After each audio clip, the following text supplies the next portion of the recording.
Tenemos en Chile una gran poeta que los poetas en general no incluyen, o los teóricos o los profesores de literatura, en las antologías de la gran poesía chilena. No aparece entre los grandes. Ella escribió una cueca sobre los poetas, bastante irónica, en que habla de Huidobro, de Pablo de Roca, de Nicanor Parra, su hermano. Pero ella es una gran poeta, una mujer multiforme, genial, quizás la mujer más genial, la creadora más genial que hayamos tenido en Chile. Ninguneada y hoy día por fin recuperada de alguna manera. Y quiero partir este programa leyendo uno de los poemas más bellos del idioma castellano, escrito por esta chilena de Chillán, Violeta Parra. Maldigo del alto cielo. Maldigo del alto cielo la estrella con su reflejo. Maldigo los azulejos, destellos del arroyuelo. Maldigo del bajo suelo la piedra con su contorno. Maldigo el fuego del horno, porque mi alma está de luto. Maldigo los estatutos del tiempo con sus bochornos. ¿Cuánto será mi dolor? Maldigo la cordillera de los Andes y la costa. Maldigo, señor, la angosta y larga faja de tierra. También la paz y la guerra, lo franco y lo veleidoso. Maldigo lo perfumoso, porque mi anhelo está muerto. Maldigo todo lo cierto y lo falso con lo dudoso. ¿Cuánto será mi dolor? Maldigo la primavera con sus jardines en flor, y del otoño el color, yo lo maldigo de veras. A la nube pasajera la maldigo tanto y tanto, porque me asiste un quebranto. Maldigo el invierno entero con el verano embustero. Maldigo profano y santo, ¿cuánto será mi dolor? Maldigo la solitaria figura de la bandera, maldigo cualquier emblema. La Venus y la Araucaria, el trino de la Canaria, el cosmos y sus planetas, la tierra y todas sus grietas, porque me aqueja un pesar. Maldigo del ancho mar sus puertos y sus caletas, ¿cuánto será mi dolor? Maldigo luna y paisaje, los valles y los desiertos, maldigo muerto por muerto, y de vivo rey apaje, el ave con su plumaje, yo la maldigo a porfía, las aulas, las sacristías, porque me aflige un dolor, con toda su porquería, ¿cuánto será mi dolor? Maldigo por fin lo blanco, lo negro con lo amarillo, obispos y monaguillos, ministros y predicandos, yo los maldigo llorando, lo libre y lo prisionero, lo dulce y lo pendenciero, le pongo mi maldición en griego y en español, por culpa de un traicionero, ¿cuánto será mi dolor? Es un poema extraordinario. Y he escogido esta décima clásica de Violeta Parra porque hoy día vamos a tener un banquete de palabra y de música. Vamos a adentrarnos en esta tradición que tiene raíces muy hondas en estas tierras y en estos lares, esta poesía viva que hoy día revive de la mano y de la voz y de los guitarrones de los jóvenes. Y está con nosotros uno de los más grandes payadores de Chile y probablemente de Hispanoamérica, no cabe duda, un payador joven, Manuel Sánchez, quien ha retomado y que participa de esta resurrección del cultivo de la décima, del cultivo de la cultura poética popular. Muchas gracias, Manuel, por estar conmigo aquí en esta conversación. Gracias a ti también por el magno recibimiento con esas décimas de Violeta, que gran poetisa, además, gran responsable de que hoy en día el guitarrón y la décima esté en manos de la juventud. A ver, ¿cuál es tu relación con Violeta Parra como poeta y como creadora? ¿Qué importancia ha tenido ella en la tradición y en la resurrección de la paya? Una gran importancia, sobre todo en lo del guitarrón. El guitarrón es un instrumento de 25 cuerdas, exclusivamente del canto de la décima en Chile, y el guitarrón a principios del siglo recién pasado, ¿no? A principios del 1900, estuvo a punto de desaparecer. Quedaban muy pocos guitarroneros que tocaban este instrumento por distintas razones, porque les prohibían tocar, porque ya nadie más se interesaba en este instrumento, porque era muy extraño, porque no había gente que construyera guitarrones, por muchas razones. Y Violeta Parra supo de este instrumento y se fue a la zona de Pirque, donde estaba la cuna del guitarrón, donde quedaban estos últimos guitarroneros, y se preocupó de conversar con ellos, de ver los instrumentos, de descolgarlos de las paredes, de sacarlos de los sarcófagos y de comenzar a motivarlos a ellos a tocar nuevamente y de trabajar con la décima y de impregnar en primer lugar a su entorno familiar y de en cierta forma, hacer conciencia en ellos de que esto era una riqueza que estaba en poder de ellos y que no podía desaparecer. Desde ahí parte toda esta relación de Violeta con la décima, con el canto al humano, con el canto a lo divino, incluso con la improvisación. que también se dice que Violeta era hábil improvisadora. Eso es parte del mito que gira en torno a Violeta, pero sin duda que todo el trabajo de ella, todo el trabajo musical tan enraizado, tan profundo, tan verdadero, fue también algo que a mí me motivó mucho. Escuchar a Violeta Parra era escuchar algo que yo siempre había sentido, era una sensación muy especial. No era algo ajeno para mí escuchar la voz de Violeta, la forma de la poesía. Era un ritmo que a mí siempre me perteneció y que nos pertenece a todos, pero que nos cuesta darnos cuenta. Desde ahí parte ese vínculo con Violeta y con todo su arte. Bueno, de alguna manera Violeta Parra es para nosotros lo que fue Homero para los griegos, es decir, Homero, el gran Aedo, recoge las historias, los cantos que se contaban desde antes, se cantaban desde antes, y los une y los transforma en la voz de la memoria del fundador del pueblo griego. De alguna manera Violeta Parra es nuestro Homero, ¿no? Se podría decir. Claro, porque también ella se preocupó de recorrer y de desempolvar todo este canto que estaba ya casi enterrándose, casi desapareciendo, y decirnos y tirarnos en la cara todo esto y decirnos, esto es nuestro, esto es nuestra identidad, eso que tan cuestionado está hoy en día, que siempre ha estado tan cuestionado en la personalidad chilena, de qué se trata lo nuestro, cuál es nuestra identidad. Algunos dicen que no tenemos identidad. Yo, gracias a Violeta y gracias a mucha otra gente, también me he dado cuenta que nuestra identidad pasa por la poesía y por la música. Por ahí va lo de nuestra identidad. Y Violeta se encargó de eso, se encargó de una forma natural además, porque lo que ella sentía y lo que ella quería hacer era eso en el mundo en el que ella vivía, y de preocuparse de trabajar con la música y con la poesía, pero con su música, con sus vecinos, con su gente, a eso que se le llama folclore comúnmente, y que está en nuestro entorno. Darnos cuenta de eso cuesta mucho. Hay muchos amigos, artistas o músicos o poetas que han tenido que salir de Chile para darse cuenta de que son chilenos, y luego volver acá y preocuparse de esto. Violeta tuvo ese gran mérito, de que siendo chilena y estando siempre acá, se dio cuenta de qué era lo suyo, o de qué era lo nuestro en ese caso. Vamos a adentrarnos justamente en esto tan nuestro que tú cultivas. Tú eres una persona muy joven. ¿Qué edad tienes tú, Manuel? 31. 31 años. 31 años. Eres un joven que podría estar escribiendo, aparte yo sé de Décima, escribe otras poesías, tu propia poesía personal, pero podrías estar escribiendo poesía a la manera que se escribe hoy, poesía en general. Hay muy buenos poetas, poetas muy interesantes, post-vanguardistas, poetas que escriben para un grupo. Y sin embargo, tú te has enamorado de la Décima y te has enamorado. ¿Cómo parte tu conexión, tu relación con esta tradición? Parte primero desde muy pequeño en el entorno familiar. La música que se escuchaba en mi casa era música de raíz folclórica, música tradicional. En esos programas de radio que existían antes. Mi familia era una familia campesina, de origen campesino, y yo me crié en el campo hasta los 10 años. Y en ese entorno también había mucho verso, había mucha gente que sabía historia, había mucha narración, sin televisión, sin todo esto que existe hoy en día, ¿no? que también como que orienta un poco la crianza de cada uno. A mí me orientó eso, me orientó el lenguaje, la sabiduría popular, la picardía, esa sabiduría de gente campesina que no tenía mucha escuela, pero que sí tenía la escuela de la tierra, la escuela del trabajo, y el ingenio, esa capacidad de verbalizar todo lo que veía y de contarlo y de narrar. De ahí nace lo mío, de las narraciones de mi padre a la orilla del fogón en la noche, porque había que acostarse muy temprano. O sea, en el campo se entra el sol, llega la noche y no hay luz eléctrica. En ese tiempo no había luz eléctrica. Y se alargaba un poco más la convivencia en torno a estas narraciones. Y de mi mamá también, y de las adivinanzas. Por ahí nace lo mío. Después ya mi familia volvió a Santiago, y yo en Santiago escuché el guitarrón, conocí a los payadores, conocí a los poetas populares, y me empecé a interiorizar en eso. Empecé a saber que esto existía, que existía una forma poética que se llamaba décima, que era en la que ellos cantaban, y que yo ya la había escuchado, pero que no sabía que se llamaban décimas. Y que existía un instrumento que era el guitarrón, que yo nunca había escuchado sonar, pero que cuando lo escuché sonar por primera vez me pareció que siempre lo había escuchado. Lo llevabas dentro. Muy extraña, lo llevaba dentro. Y este ritmo también del octosílabo, el octosílabo es un ritmo de la tierra, está muy enraizado con nosotros. Y yo tenía todo esto.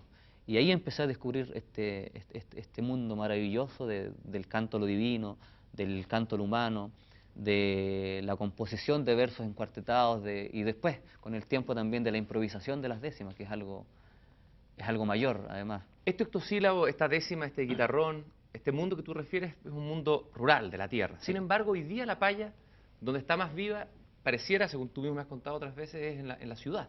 Hoy en ¿Cómo día. se da ese maravilloso fenómeno que permite que la paya y la décima sigan vivas, digamos? Bueno, se da también por un fenómeno sociocultural de la migración de la gente del campo a la ciudad, por buscar mayores oportunidades de trabajo, por una mayor calidad de vida y todo eso, que mayor calidad de vida entre paréntesis, ¿Sí? depende de lo que uno llame calidad de vida. Ujú.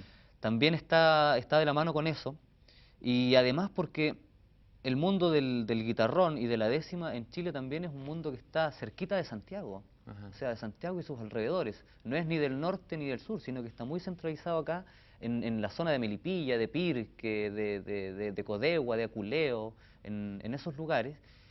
Y además la mayoría de los cultores de la décima se han venido a la ciudad, Ujú. están viviendo en la ciudad. La mayoría de los payadores que existen hoy en día son payadores que están en la ciudad y en cierta forma se ha impregnado a la juventud. Hoy día se conoce más de esto, se sabe más de vigilias de canto divino, que antes eran muy reservadas, Ujú. ahora hay vigilias que son más masivas, son en templos, en donde la gente puede tener más noción de este canto, de saber más acerca del guitarrón, de escuchar un guitarrón, de ver un guitarrón, Ujú. de conversar con un poeta popular o con un payador. Y bueno, y también por un afán de difundir esto, de los antiguos cultores, eh, en el afán de difundir esto se han hecho talleres, se han hecho conferencias, se han hecho seminarios, en donde la mayor gente interesada es la juventud, Ujú. donde les interesa descubrir esto, porque también se dan cuenta de que hay algo ahí. Es curioso e interesante que la gente joven, que recibe el bombardeo más bien de lo que está de moda, de la poesía vanguardista, etcétera, del rock, etcétera, sin embargo, hay como una nostalgia, quizás por recuperar la forma, ¿no? Porque la décima es forma, la paya es forma, hay una forma, incluso unos límites. Y hoy día pareciera que viviéramos en el tiempo donde no hay límites, donde lo que más se busca es la libertad personal e Ujú. individual, que nadie te ponga límites. Sin Claro. embargo, esos mismos jóvenes que buscan romper esas barreras de los límites, vuelven al límite. ¿Por A qué? esto que en ¿Cómo cierta se da forma esto? tiene límites, pero que tampoco tiene límites. A ver. Descubrir esto es algo muy particular y a mí personalmente me ocurrió que me llenó de emociones, me llenó de sentimientos y yo tenía que expulsar esas emociones y esos sentimientos. Y eso fue a través del canto y a través de la poesía. Y si bien es cierto, la décima tiene una estructura muy cuadrada, uno no se puede salir del ritmo octosilábico, tiene una rima muy estricta y son 10 versos. En el fondo uno tiende como a cuadrarse en eso en un principio para aprender la técnica, es como las matemáticas esto. Mm. Para aprender a sumar y a restar, uno tiene que ceñirse a las reglas de estas operaciones. En la décima ocurre lo mismo, pero después con el tiempo, cuando esto se te hace natural, uno ya agarra esa forma y te lanzas y no tienes límites. Yo me decidí a ser payador cuando descubrí que la décima no tenía límites Ujú. y cuando descubrí que yo a través de la décima podía decir lo que quisiera Ujú. y utilizando todas las palabras que yo quisiera, porque a veces la rima también te complica un poco, pero hasta cierto punto, porque también la rima es muy estricta en la décima. Yo creo que por eso, bueno, y a mí me ocurrió, y por eso el resto de la juventud también le ocurre, de que al descubrir esto también uno descubre parte esencial de su personalidad. Ujú. Si hay algo intrínseco en la décima, hay un valor agregado de la décima, de que además que es muy pintoresco, de que es muy lindo poder componer una décima, uno se siente plenamente identificado con lo que dicen los poetas populares o con lo que uno quiere decir como decimista. Y tal vez estaba pensando también uno se conecta con algo que es fundamental en el ser humano, que es el ritmo. Es decir, eh, eh, eh, la pérdida del ritmo en un mundo vertiginoso y acelerado como este, la pérdida del contacto con las estaciones, cosa que existía en el campo, hace que el hombre se aliene, ¿no? Ujú. Y tal vez la décima sea una manera de volver a conectarse con los ritmos y Hay a una, encontrar un ritmo Hay atávico una que... conexión, es directamente un cable a tierra la décima. La décima es nuestro ritmo, el ritmo de la tierra americana por excelencia. Hoy en Mm. día la décima está viva en todo el sur del continente americano, desde México y el Caribe, pasando por todo este territorio, llegando hasta acá, hasta el Cono Sur. Y en todos los lugares ocurre lo mismo. La décima es exactamente la misma estructura, la misma poesía. Nadie se puede salir de los metros de las sílabas, nadie se puede salir de la rima es consonante, todo es estricto. Pero también tiene ese ritmo que nos pertenece a todos y es el ritmo musical que cada país también le impregna y que lo hace parte de su personalidad. O sea, hoy en día la décima es parte esencial del folclore en toda Latinoamérica y eso es también a la vez muy contradictorio porque el folclore se supone que es algo que pertenece a un solo lugar y que no es igual a los otros lugares. Pero la décima tiene esa característica, es un lenguaje común en toda América y tiene eso, tiene esa conexión con la tierra, es el ritmo de la tierra, es un ritmo natural que nosotros tenemos.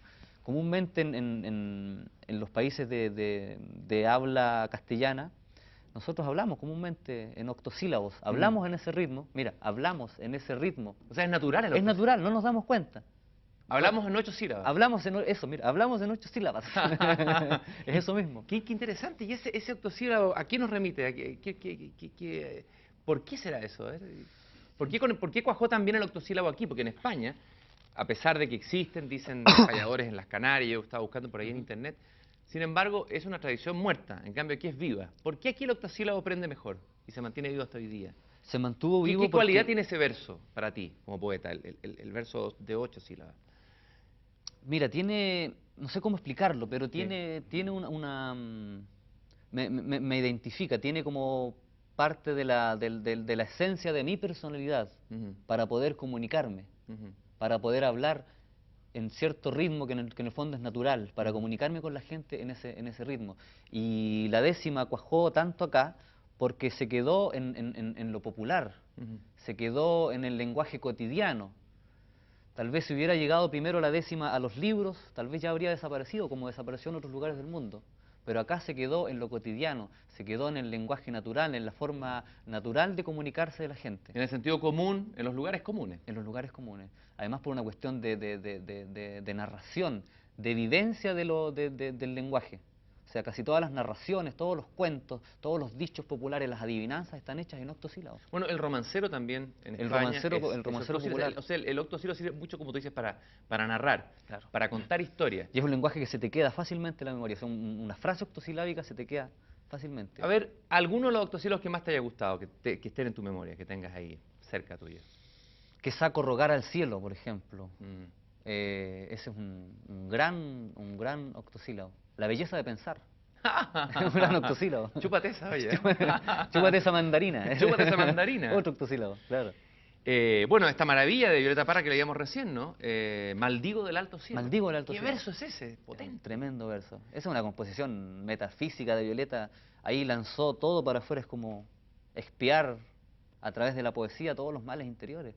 Oye, y además el octosílabo, ya lo vemos en este ejemplo que tú dices metafísico, no solamente sirve para narrar, sino que también, o sea, para cantar y para referirse a temas a Honduras, ¿no? Para entrar en Honduras. Claro, es muy curioso eso. En todos los lugares en donde existe la décima, no está sola, está acompañada del canto. Son un complemento las dos cosas. No está solamente el canto, la música y la poesía. La poesía y canto son una sola cosa. Fíjate que eso es muy curioso. Por ejemplo, los rioplatenses, los uruguayos y los argentinos acompañan sus décimas con guitarra al son de la milonga. Pero eso es una sola cosa. La milonga y la décima es una unión. Es solo eso. En Chile el guitarrón, la forma de canto y la décima es una sola cosa. De alguna manera, aquí esta poesía, la poesía fue un origen, estuvo siempre ligada a la música. Los antiguos trovadores, en la Edad Media tocaban con música, los juglares con música. Es como que la poesía se encuentra de nuevo, se reencuentra con su hermana, digamos, o con su vieja novia, su viejo amor. Claro, la poesía es música. Música sin instrumento, con el instrumento de la palabra y de la voz en el fondo. Y lo que se hace acá es complementar esa música poética con la música de los instrumentos. Huevedoro dice: no cantéis la rosa, poeta, hacedla florecer en el poema. Vamos a seguir su instrucción y no hablemos tanto de la décima, hagámosla aparecer en el programa. Entonces vamos a lanzarnos a la décima. Hemos hablado tanto de ella, hagamos aparecer el guitarrón. Pero el guitarrón... Y que las musas te inspiren. El guitarrón se aparece acá, mira. El guitarrón se aparece, ese sería... El guitarrón se aparece, un octosílabo. Octosílabo de nuevo, ¿eh? Mamma mía, cómo nos persigue el octosílabo. Sí. Preséntanos al guitarrón. Bueno, este es el guitarrón chileno. A propósito de Violeta Parra hizo una décima describiendo el guitarrón. Y dice: al hablar del instrumento me dirijo al guitarrón, con su alambre y su bordón, su sonoro es un portento. 5 ordenanzas le cuento, 3 de a 5, 2 de a 3, del clavijero a sus pies, en trastadura elegante, 4 diablitos cantantes debe su caja tener. ¡Qué maravilla! Eso hizo Violeta para describir el guitarrón. Y es eso. Es nuestro instrumento por excelencia. Este instrumento hoy en día no existe en ningún otro lugar del mundo, solamente en Chile. Se toca, se construye, se afina en Chile, se utiliza en Chile. Está vivo. Hay mucha gente que toca guitarrón, hay muchos jóvenes que están tocando guitarrón. Hoy en día es muy fácil en un encuentro de payadores ver 8 o 10 guitarrones. Por lo tanto, 8 o 10 guitarroneros. ¿Qué es lo que da, en términos musicales o emotivos, no sé, el guitarrón que no da la guitarra? Es todo un concepto distinto en cuanto a la música. El guitarrón es un instrumento que tiene una música circular, Ujú. es como de trance, nunca se acaba, siempre tiene cuerdas sonando, siempre está sonando, tiene un campanilleo que le llaman los antiguos. Es un poco mántrico, así, como los Exacto, mantras, sí, ¿no? sí, sí, es Te un cae, te instrumento hechiza de... un poco, ¿no? Exacto, te hechiza, te embruja, te envuelve, te mete en su música. Tiene, bueno, se puede parecerse mucho a una guitarra, porque también tiene su origen de las antiguas guitarras barrocas o renacentistas, ¿no? Pero la técnica de ejecución del instrumento, el encordado, el sonido, las formas del canto son totalmente distintas. La afinación, las notas, es otro instrumento, definitivamente.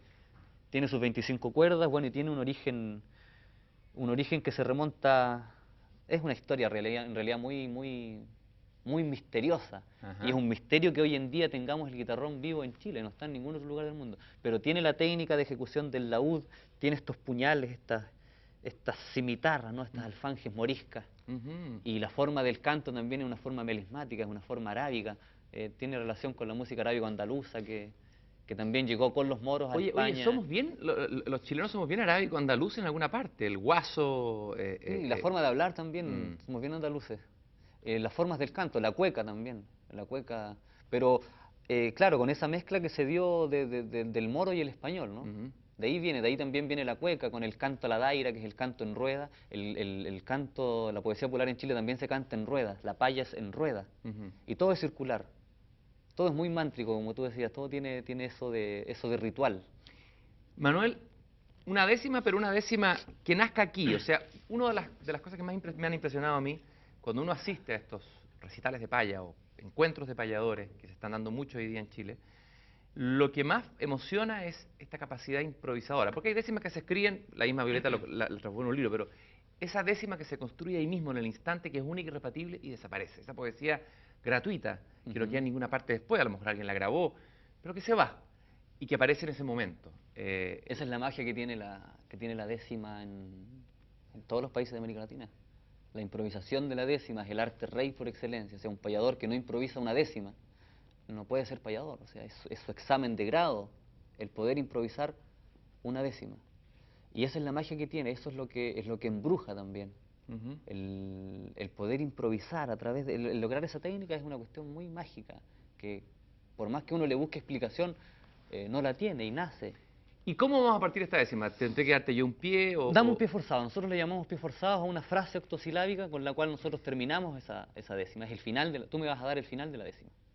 bienvenido a este programa? Bienvenido a este programa. ¿Funciona? Sí, perfecto.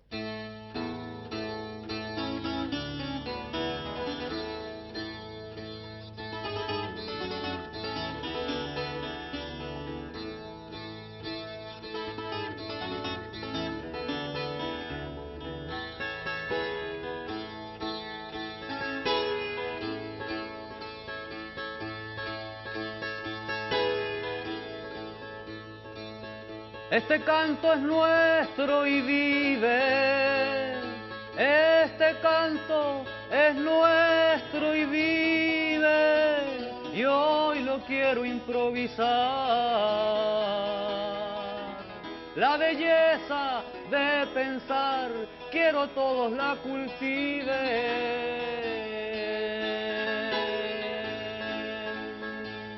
Estas rimas las reciben cantores sin ni una fama y que en su entorno proclaman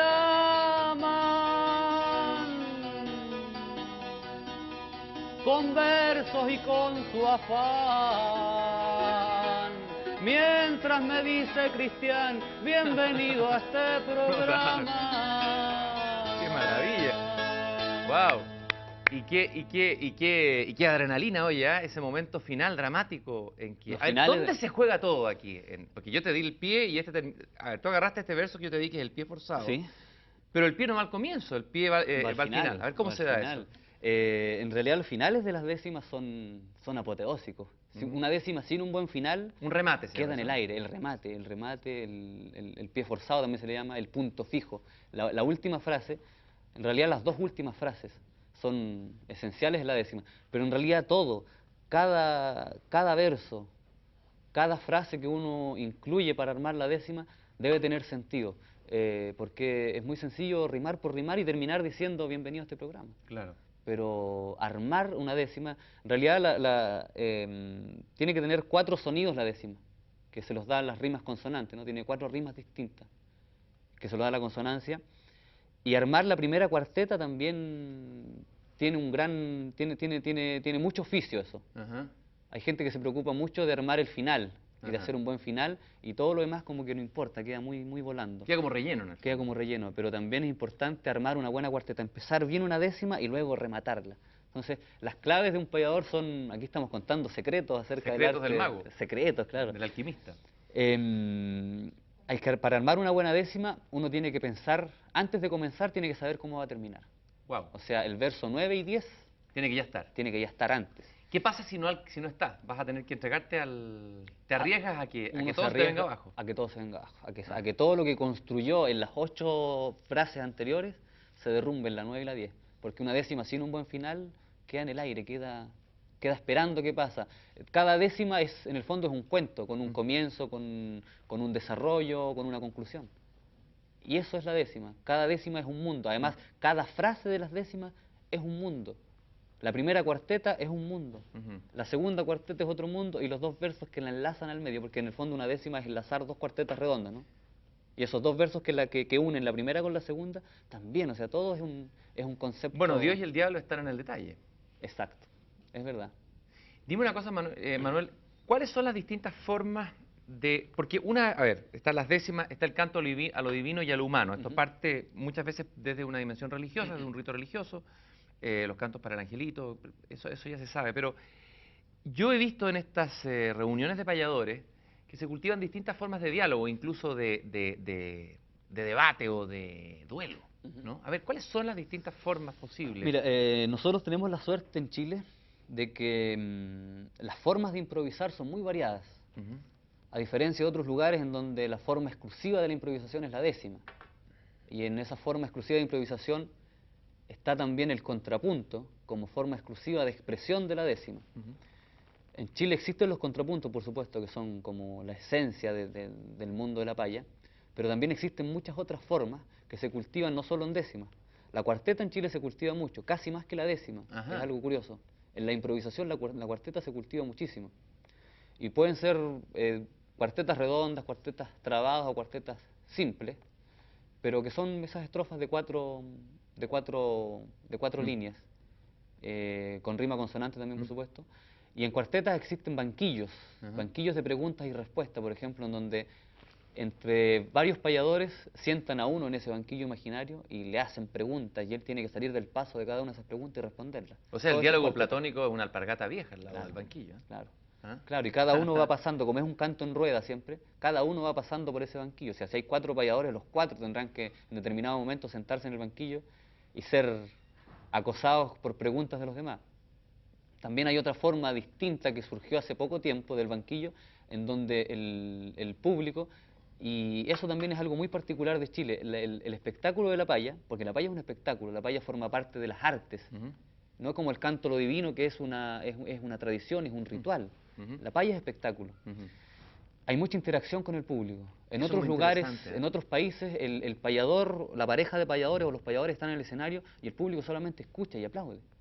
Acá en Chile el público participa mucho de eso. Y en este banquillo que yo te decía, que le llamamos banquillo inverso, el público plantea una pregunta cualquiera.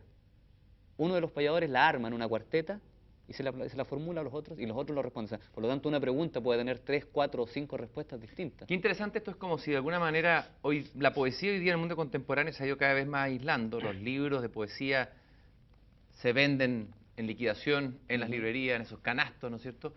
Los poetas se van encerrando, terminan mirándose su propio ombligo, hasta los más grandes poetas, y aquí es como si el poeta de nuevo se reencuentra con su auditorio, y el auditor cumple una función muy importante. Me imagino como los juglares antiguos, cuando en sus propios poemas Y siempre ha sido pedían así. un vaso de bombino al final. En torno a la poesía popular, por lo menos en Chile, siempre ha sido así. La gente, lo que la gente quiere expresar, se lo comunica al payador, y el payador lo dice. En el fondo, siempre un payador ha sido un traductor del tiempo en que vive. Y esa traducción se basa en en el pensamiento de la gente, en el fondo. Y eso es, entonces, en estas formas se interpreta mucho las sensaciones del público, esto mismo del pie forzado, o sea, el público da distintos pies forzados y un payador los arma, y en el fondo está diciendo lo que la gente quiere decir. ¿Cómo podríamos jugarlo aquí? O sea, yo te podría hacer una pregunta, ¿tiene que ser necesariamente en octosílabo o te No. puedo tirar un tema? ¿Cómo lo podríamos hacer? Mira, casi siempre para esos juegos se requieren de más payadores. Claro. En Chile los encuentros de payadores se conciben entre 4 y más payadores. En otros lugares son exclusivos de pareja. Ajá. Por lo tanto, hay que invitar a muchos payadores para sostener un encuentro de payadores. En Chile puedes hacer 2 horas de payas con 4 payadores o con 3 payadores. Casi siempre esos juegos son con más gente, porque la idea de esto es que surjan distintos puntos de vista. O sea, si tú me haces una pregunta, yo te puedo responder con mi punto de vista a esa pregunta. Claro. Pero también aparece otro payador y te dice, no, yo creo otra cosa. Y Claro. el otro dice, pero yo creo otra cosa. Entonces eso también arma un ambiente muy, muy especial y uno se va impregnando de todo eso. En el fondo la musa se la va forjando uno mismo, o la gente. O sea, la musa es el público La también. musa del público. Qué Claro. interesante, eso es un quiebre muy, muy importante. Claro. Siempre la musa está como arriba, el poeta recibe la voz No, interior y ahora la voz interior está afuera. Los payadores, los poetas populares, hacemos aterrizar a las musas. Ah, miércoles. Las musas están con nosotros. Las bajaron del Olimpo, de verdad. Bajaron, ¿Ah? como dice Nicanor, sí. Las bajaron del Olimpo. Sí. ¿Qué podemos jugar ahora? Por ejemplo, ¿por dónde podríamos partir? ¿Te tiro algo, un titular, una frase, me agarro de algo? Sí, lo que tú, así al azar, y si lo nos que tú entregamos quieras. al Mira, azar? hagamos la diferencia. Dame una para hacerlo en cuarteta. Un octosílabo. Un octosílabo para hacerlo en una cuarteta, que es la forma más simple de hacer cuartetas, en donde solamente rima el segundo con el cuarto verso. Ya, y la tengo que inventar. Cualquier frase. ¿Una frase en octosílabo? Sí. Siempre el octosílabo se mantiene.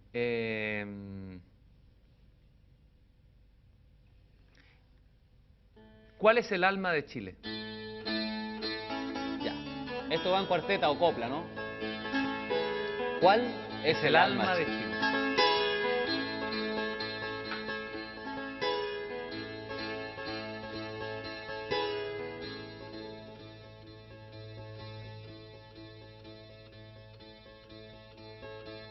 Cuando el guitarrón se empeña, cuando el guitarrón se empeña en dar a luz sus destiles,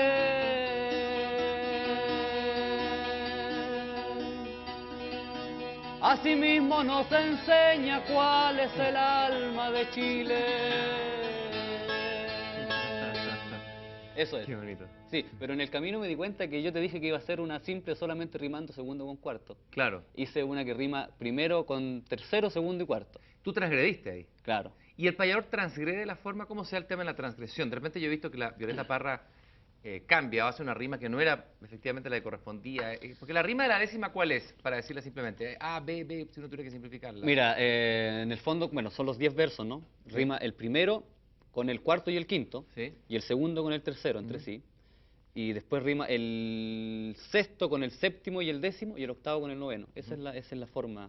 Por lo tanto, una décima también se puede leer de atrás para adelante. Y casi nunca pierde su forma, su sentido. Ya. Es redondita. Ajá. Es redondita. Y bueno, de formas de transgresión, hoy en día, más que en la forma poética, existen en la forma de los contenidos, de lo que uno quiere decir, de no ponerse límites en cuanto a la utilización de palabras y de conceptos. Casi siempre, bueno, hay poetas o hay payadores que no hablan de ciertos temas, o que no se meten en ciertos temas, o que no meten mucha palabra. En el fondo, la forma de transgresión hoy en día de la juventud es esa, de que la décima no tiene límites en cuanto a la utilización del lenguaje. Creo que eso es una gran diferencia con lo que ocurría hace 20 años con la paya en Chile, que también era muy reducido el círculo de los payadores, porque también la paya, un largo periodo en que no existió paya, en que los payadores eran muy pocos, o que la mayoría de los payadores que había no dominaban al pie de la letra las formas poéticas y las formas del canto, y cualquiera se ponía a hacer cualquier cosa que rimara y era considerado paya. Creo que lo que se ha hecho hoy en día es que, también por una cuestión de enseñanza, de que los jóvenes hemos aprendido de los que realmente saben este arte, y creo que la altura que se le está dando hoy en día, el nivel en cuanto a lo musical y a lo poético, es una gran transgresión con cosas que ocurrían, porque las formas de rima y el octosílabo no se puede, o sea, tienes que ceñirte a eso. Incluso en la improvisación es más estricto. Casi nunca es mal visto, por ejemplo, que un payador haga una rima asonante. Ajá. Tiene que ser consonante, Ujú. pero no así al escribir. Al Ujú. escribir una décima yo puedo hacer una asonancia, puedo darme esa licencia, pero no al improvisar. Yo escuché por ahí que en Chile, en esta zona central, porque es como el corazón del Chile profundo, por llamarlo así, del Chile de los campos, de los pequeños pueblos y aldeas, hay miles de payadores secretos y ocultos, ¿no? Habían hablado que se había hecho un catastro, que había, no sé, 5.000, 10.000, no sé, una cifra impresionante que incluso los payadores uruguayos y argentinos quedaban impresionados de que, siendo más profesional la paya en Uruguay y Argentina, es más viva en Chile. ¿Es verdad eso? ¿Y cómo es la geografía de la paya? Es verdad hasta cierto punto. No, hay que hacer esa diferencia de paya y décima o poesía popular. En el fondo la poesía popular involucra toda esta utilización de la décima y nosotros le llamamos a nuestra forma canto a lo poeta. Canto a lo poeta. ¿Qué es el canto a lo poeta? El canto a lo poeta en Chile es el cultivo de la décima y del guitarrón o la guitarra traspuesta, que la guitarra traspuesta es otra afinación y que además la guitarra imita los modos del guitarrón para tocar y para cantar. Utilizando estas melodías y estas formas poéticas que son la cuarteta y la décima, en el canto a lo poeta entra el canto a lo divino y el canto a lo humano. En el canto humano está metida la paya, está incluso también la cueca metida. Todo este concepto, todo esto es canto a lo poeta. La paya se separa perteneciendo a esto mismo, la paya va aparte. O sea, hay mucha gente que cultiva la décima en Chile. Los cantores a lo divino son muchísimos. Son muchísimos. Eso, no sé, un catastro que habla como cerca de 5.000 cantores a lo divino. Tal vez más, tal vez más. Pero el cantar a lo divino es distinto a hacer paya. La paya es otra cosa. La paya es dominar todas estas técnicas, tanto de la música como de la poesía, y ser capaz de improvisar en el minuto. En el minuto. En Chile hay varias divisiones. Hay algunos que son solamente cantores a lo divino, que cantan décimas con guitarrón o con guitarra, pero que aprendieron versos muy antiguos de sus abuelos, de sus padres, de sus tíos, y que van repitiendo estos versos. Y que se van aprendiendo versos, y esto es de memoria, y es un ritual el canto divino. Hay también algunos que son solo poetas populares, que solamente escriben versos, que no tienen la capacidad de improvisar y tal vez ni siquiera de cantar, y que no dominan instrumento ni nada. Hay otros que son cantores. Los cantores a veces pueden escribir décimas, pero que también saben cantar y que pueden improvisar hasta cierto punto. Pero también hay otra casta exclusiva que es la casta de los payadores, y el payador es como una amalgama de todo, de todo esto. Es como... ¿Cuál payador que tú hayas conocido, o tal vez mítico, es tu referencia y tu ícono? Ya hablamos de Violeta Parra, pero ¿qué payador y qué te enseñó? Cuéntanos la historia de algún payador o uno o dos payadores importantes en la historia. Bueno, de este cultivo. hay payadores importantes en la historia de Chile. Hubo uno muy importante que fue sin duda un genio de la décima y de la música también, que se llamaba Lázaro Salgado. Él era un gran payador. Él no tuvo competidores en Chile, no tuvo gente que se atreviera a improvisar con él. Era un tipo que tenía un gran dominio del lenguaje. Era un tipo que vivía en la calle, que cantaba en las calles, que vivía de lo que le daba a la gente. ¿Dónde vivía en Santiago? Vivía en Santiago, vivía en Valparaíso, vivía en realidad... Era de como un todas vagabundo, partes. Era de todas payador. partes, claro, era un vagabundo. Y la historia de Lázaro Salgado es muy particular. Él era hijo y nieto y bisnieto de guitarroneros. Su madre fue una gran guitarronera, Magdalena Aguirre. Su papá también, Liborio Salgado, también un gran... Él de la zona de Pirque, todos de la zona de Pirque. Y todos relacionados con los otros guitarroneros pircanos, sobrinos de Juan de Dios Reyes, cantaban en las fondas del Parque Forestal, o sea, del Parque O'Higgins. Él era él cantaba de todo, tenía un gran dominio de la guitarra y del guitarrón, y tenía una forma muy particular también de tocar el guitarrón. ¿Tú lo conociste? Y de cantar. No lo conocí. Yo tengo escritos de él, tengo algunas grabaciones que me llegaron de él, y conozco la historia por todos mis otros compañeros que lo conocieron. ¿Y lo que escuchaste sustenta esa leyenda? ¿Qué es lo que tenía el arte o el genio del don de este país? Mira, él era un hábil improvisador. O sea, él te improvisaba una décima así, con un gran... Él nunca se salía de los límites. Era un gran respetuoso de eso, y ese era su gran arte, porque como te digo, en ese tiempo, hace 30 años, en Chile no había muchos payadores, y los que se decían payadores no eran tales porque no dominaban las técnicas. Entonces, cuando aparecían más payadores, y habían encuentros de payadores, y llegaba Lázaro Salgado, todos como que querían esconderse, porque él era la esencia del payador. Y él decía, a ver, ¿cuáles son payadores? A ver, vengan a improvisar conmigo. Y se ponían a improvisar con él, y los tipos se quedaban callados.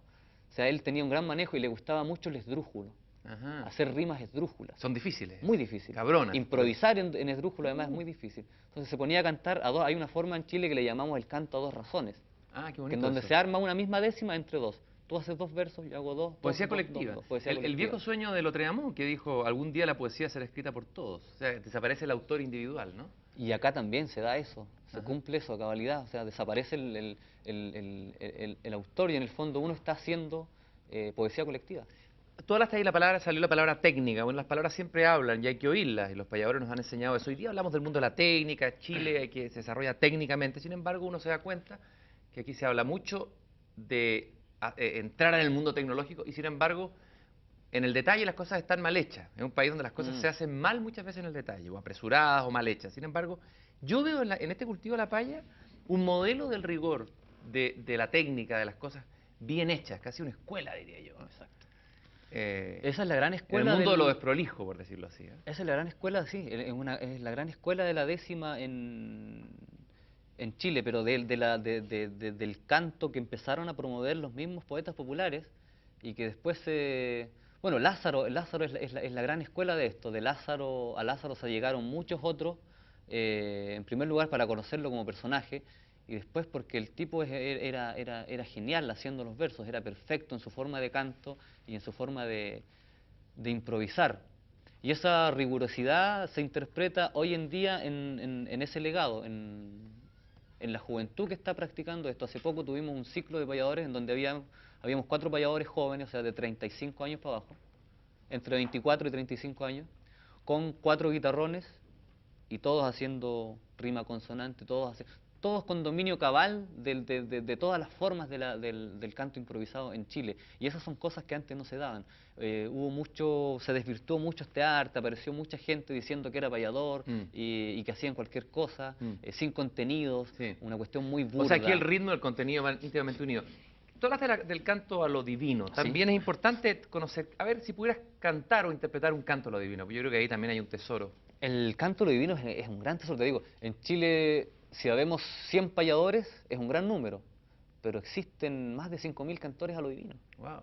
Entonces, el canto a lo divino en Chile es una tradición, es la tradición por excelencia, es lo más fuerte que tenemos, con una vigencia absoluta. O sea, hay constantemente vigilias de canto a lo divino y el velorio al angelito no ha desaparecido en su totalidad. Porádigamente, por ahí, de hecho, a mí el año pasado me tocó cantar en un velorio al angelito. ¿Y con el rito completo del reloj angelito? ¿El niño muerto con las alitas? Con y el todo? niño muerto, sí. Qué No con las impresionante. alitas, pero sí como en una impresionante. cunita, con el cajón abierto, y él estaba ahí, y nosotros cantándole. El canto a lo divino en Chile se dice de que el canto al humano, en este caso la paya y los otros versos, nacieron al día siguiente que nació el canto a lo divino. Por lo tanto, el canto a lo divino es como la matriz de todo esto. Y el canto a lo divino llegó también por una forma de evangelización, una manera de evangelizar, de que el octosílabo, de que esta rima se queda fácil en la memoria. Yo puedo cantar una décima dedicada a la Virgen. Ah, El qué canto a lindo. lo divino también hay distintos fundamentos, fundados que le llaman los cantores a lo divino, y que son las temáticas. Está por nacimiento de Jesús, por padecimiento de Jesús, hay canto a la cruz también, que cuando le cantan al madero sangriento, por apóstoles, por la Virgen. Y esta es una de las primeras décimas, porque esta décima está presente en toda América y en España también, incluso en las misas la rezan.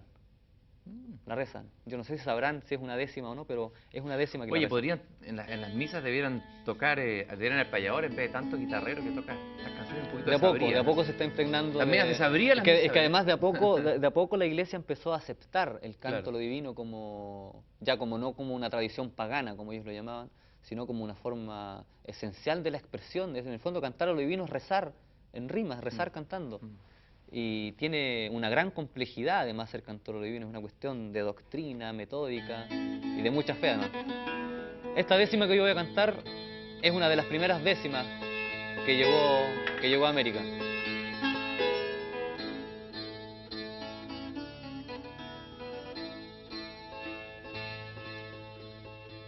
Bendita sea tu pureza y eternamente lo sea, pues todo un Dios se recrea pues todo un dios se recrea en tan graciosa belleza. A ti, celestial princesa, Virgen Sagrada María, yo te ofrezco en este día alma, vida y corazón. Mírame con compasión, no me dejes, madre mía. Qué bello, Es una décima lo divino. estremecedormente bello, Sí. ¿verdad? Y me recordó el Dante cantando a la Beatriz. O sea, esta es nuestra manera, como la de los antiguos trovadores que le cantaban a su mitón, a su dueña, y aquí el payador le canta a la Virgen como su dueña, esa es su Beatriz, ¿no? Hay algo que no hemos hablado y es un hito muy importante, me parece, tú lo vas a explicar mejor en la historia de la paya y de este canto popular, que es la lira popular. Cuéntanos, ¿qué fue la lira popular y qué importancia tiene? ¿Qué es lo que tú has investigado o sabes sobre aquello? Bueno, la lira popular fue muy popular, por decirlo de alguna manera, a fines del 1800 y hasta el 1930 más o menos. Y fue un momento de apogeo de los poetas populares en donde se dio a conocer mucho la décima y sobre todo la forma particular que existe en Chile de escribir las décimas, que son versos encuartetados. Y el verso encuartetado es una cuarteta desglosada en 4 décimas más una quinta décima de despedida. En el fondo eran crónicas. Todas las publicaciones de los pliegos de las liras populares eran crónicas, eran noticias, y en el fondo eran el diario del pueblo. Había muy poco acceso en ese tiempo a toda la contingencia, a toda la actualidad, y los poetas populares de distintos lugares se encargaban de publicar sus liras mensualmente con los hechos más destacados, los hechos noticiosos más destacados, con historias, con anécdotas. También había mucha adivinanza, había cueca entre medio también. Fue muy cultivadas todas las formas de la poesía popular en Chile. Hubo grandes poetas populares, Bernardino Guajardo, Hipólito Casas Cordero, ¿Y esto se repartía Ismael dónde? Sánchez. Esto se vendía. Se vendía. Se vendía en los lugares más concurridos, los mercados, en La Vega, en las ferias ganaderas, en esos lugares, y los poetas populares casi siempre tenían a gente, a veces lo hacían ellos mismos, pero también tenían a distintos delegados, eran como los suplementeros, Ay, qué bonito. y que vociferaban además, pregonaban los pliegos. Era un periodismo literatura popular de color. paralelo, digamos. Exacto. ¿Ah? Era eso. Era eso. Hubo grandes poetas, Rosa Araneda, una de las grandes poetisas, el Cojo Meneses, El Cojo Meneses, Juan Bautista Peralta, Ajá. grandes poetas populares. Y eso también venía acompañado, estas liras venían acompañadas de impresos anónimos, que también tienen un gran valor. Eran bellísimas además los pliegos, se llamaba poesía de cordel esto en ese tiempo. Y fue desapareciendo también por razones sociopolíticas. Claro. Fueron desapareciendo los poetas populares, se les prohibió publicar sus décimas, los tomaban presos y se andaban vendiendo sus liras, cerraban las imprentas. Por muchos motivos desapareció la lira popular. Pero toda esa herencia de versos también quedó en la memoria, porque había gente, muchos poetas populares hasta hoy en día existentes, que nunca fueron al colegio, que no saben leer, que no saben escribir, pero que se saben de memoria una cantidad de décimas increíbles, o sea, versos por todas las temáticas, incluso pueden repetir historias que aparecían en las liras populares de ese tiempo. Periodismo poético, en el fondo. Periodismo poético. Una exacto. tradición de periodismo poético. Sí. Quiero entrarme en Honduras, con el Miércoles. poeta. Vamos a ver qué pasa. Y vamos a cerrar con una décima a partir de este tema, que es el gran misterio de la poesía, por lo menos un misterio que a mí me apasiona. ¿Qué es la poesía? Es una pregunta que siempre nos da vuelta. ¿Qué es lo que trae la poesía? A ver, aproximémonos un poco con tu experiencia, con tu intuición, con tu trabajo. Tú vives en la poesía. ¿Qué es lo que trae la poesía al hombre? ¿Qué trae la poesía al ser humano? ¿Qué nos da la poesía que no nos da ni la filosofía y que no nos da ni la lógica, ni la ciencia, ni ninguna otra arte? Manuel, ¿qué crees tú? Yo creo que, bueno, yo voy a hablar por mi experiencia personal en cuanto a la poesía. La poesía en mí toca la esencia, toca fibras que ningún otro elemento del cual yo podía disponer tocó. Ni siquiera la música. Primero la poesía y después la música. Son Así, las cosas que a mí más me motivan. ¿Y qué es lo que tiene la yo poesía? antes creía que era la música lo mío. Que yo creía que lo mío iba por la música y que yo por la música tal vez me iba a meter a la poesía, pero con el tiempo me di cuenta de que no, lo mío tiene relación directamente con el lenguaje, y a través del lenguaje me metí al otro lenguaje musical. ¿Y qué tiene la poesía que no tiene la música? Estas dos mujeres. ¿Por qué te quedas con una? Me quedo, son las dos, claro. pero primordialmente la poesía. ¿La poesía sería tu esposa y la música tu amante? Algo ¿O al así, revés? Algo así, Ajá. algo así. De todas maneras me quedo con la poesía. La poesía, la poesía tiene la capacidad de emocionarme instantáneamente. Eso es, yo creo, lo más Es una experiencia característico directa, en mí. es directo al corazón. En mí, claro. Y puede ser cualquier tipo de poesía, no solo décimas. Cualquier tipo de poesía. Puede haber algo en un poema, una sola frase, que me emociona hasta las lágrimas y que me deja pensando durante mucho tiempo y que me deja esa imagen dando vuelta. La poesía tiene eso de la proyección de las imágenes, pero en mí se da de una forma muy, muy particular. Esas imágenes van quedando. Y eso a mí me va ayudando a construir otro día, y a construir la poesía y a construir la música. Lo hemos explicado, pero ahora hay que cantarlo y con eso vamos a cerrar y yo te voy a tirar el octosílabo. ¿Qué es para ti, en este caso para mí, sería en tu caso, qué es para mí poesía? ¿Qué es para mí poesía? Es el pie forzado. Ese sería.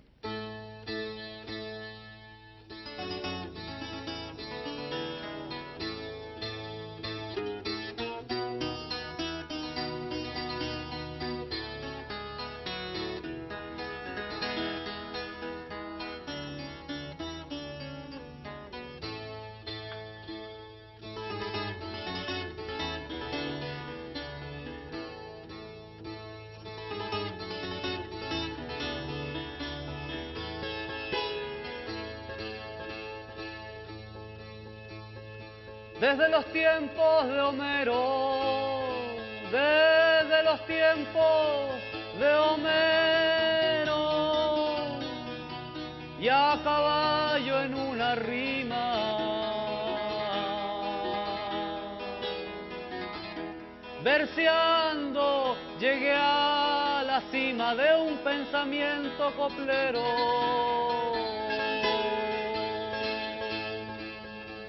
Por eso es que soy trovero y canto con bizarría. Yo promuevo la alegría, desterrando así el cinismo.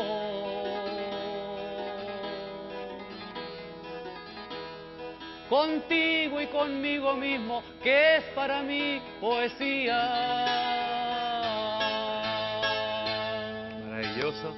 Manuel, te quiero agradecer porque a través tuyo se ha hecho presente la poesía. Los griegos decían, Platón decía, que los poetas eran seres alados,